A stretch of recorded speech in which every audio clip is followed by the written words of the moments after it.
Sean's team, what do you think the nation will be talking about this week? Ooh, Oscars? Yes, the Oscars. Were you excited by them? Not particularly, no. To be honest with you, I don't really like award ceremonies. Not because I don't win them, I just...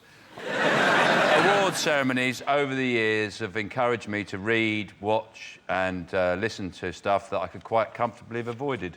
There's loads of films, books, records that I listen to because they won awards and have wasted my time, wasted my life. Avatar, I'd never have gone to see Avatar, but it's won all these awards, I went to see it and... Oh, Christ. Really? It's like the best Smurf movie ever. Oh, it's just bollocks. It's just... hang on, are you moving on to Mumford & Son? Mumford & Sons. People love Mumford & Son. Yeah, fine if they come round to paint your house. There's loads of them. They put up in their cheeky 1950s van. Yeah. But you don't want to listen to them going, oh, the same bleeding song over and over again. Why don't you cheer up? What's the matter with you?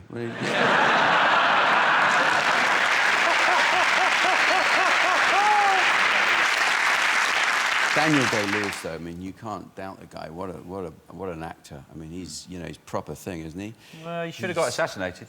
He's really method. He should have got himself shot. I don't see why method actors are praised. People say, oh, that's the best way of acting, but because he trained to be a butcher when he was playing a butcher. But that's the opposite of acting.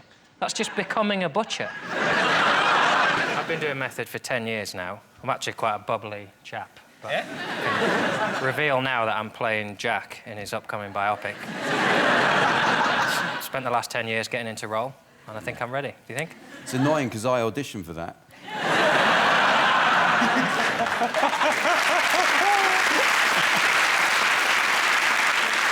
What's incredible is his speeches, because actors act because they're tedious people. That's why they do it, because from when they were children, they've learnt that by being other people, they make more friends and are more popular. Have you thought about acting? I can act right now. I don't need to learn to... I'll do a butcher right now for you. I won't go away and train to be one. What do you want, darling? A little bit of beef? But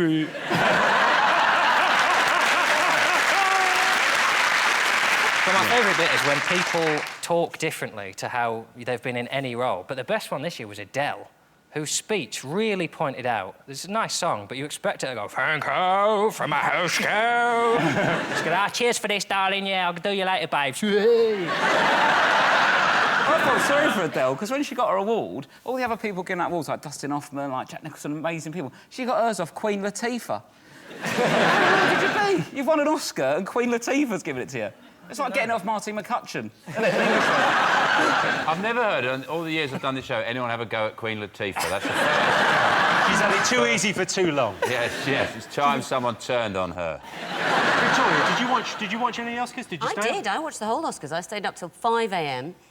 I thought it was pretty ropey this year. Although Shirley Bassey sang Goldfinger. That made me happy. I'm slightly obsessed with the lyrics of Goldfinger. I think about it quite a lot. It troubles me. So Goldfinger... OK, well, have you got 5 minutes? Yeah, sure, for this. It's only a 3-minute song. Well, yeah, but it's...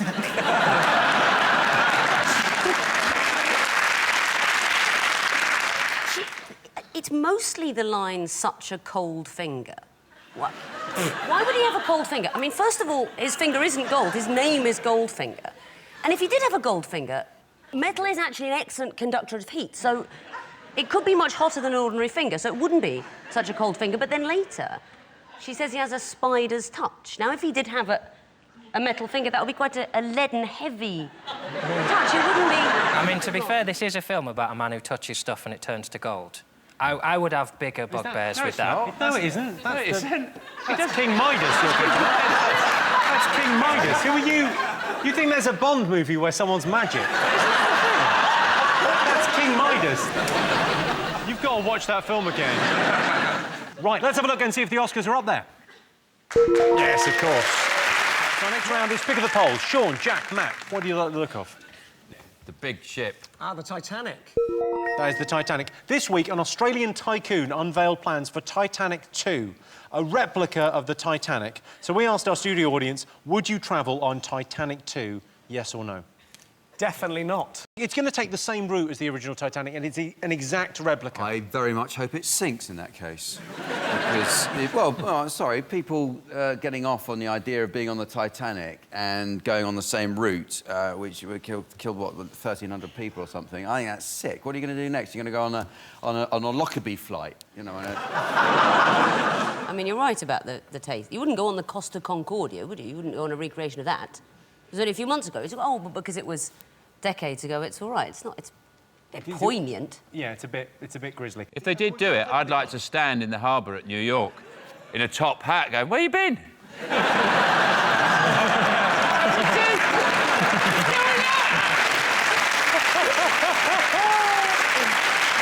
I've got a beard about a mile long.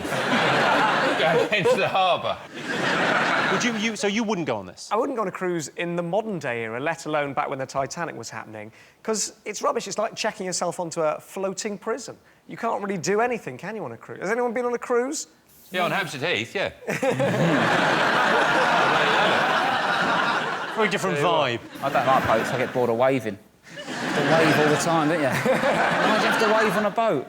It's ridiculous. You don't do it on a train. Yeah. I'm on a train. I'm on a boat. Get over it. I do that on the tube every day. Hello, hello, hello. It takes forever. Sick of it. On a boat. Whoa. Chill out. Would you go on this? When are you going to get a better chance to do practical jokes? Like, how many laughs do you reckon you'd get? I would be up every morning just go, iceberg, dead ahead! Or you just stand by the lifeboats, just never leave them, just lean on them all the time. Yeah. Anyone comes near me, I wouldn't go on Titanic 3. Like, if that one goes down as well, and they go, we're going to do a third one, that's when I go, look, you need to stop doing Titanic. This one's going to be safer than any boat because they're going to be so aware. Like, I'd rather get on a plane the day after a plane crash because I think they're not going to be two, are they? But if there hasn't been one for ages and I get in a plane, I think, God, we're due here. Are you aware of 9/11? Are you aware of 10/11? No, nothing happened.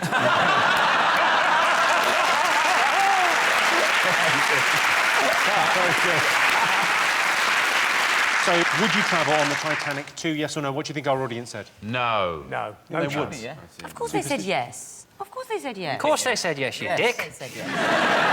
Yes, Dick no, about it, I Jimmy. can tell you the answer is yes. 74% of our studio audience said they would travel on Titanic too.